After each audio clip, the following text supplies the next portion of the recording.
তুই আমার কাছে আসিস নি, ওই খড়ের কাছে চলে খড় দিয়ে ঘোর।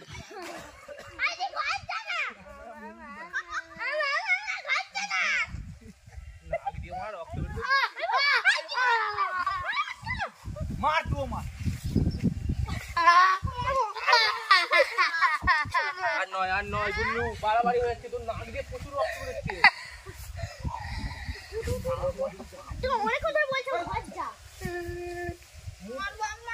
নে ডিফেন্স ছটকা দেখবো।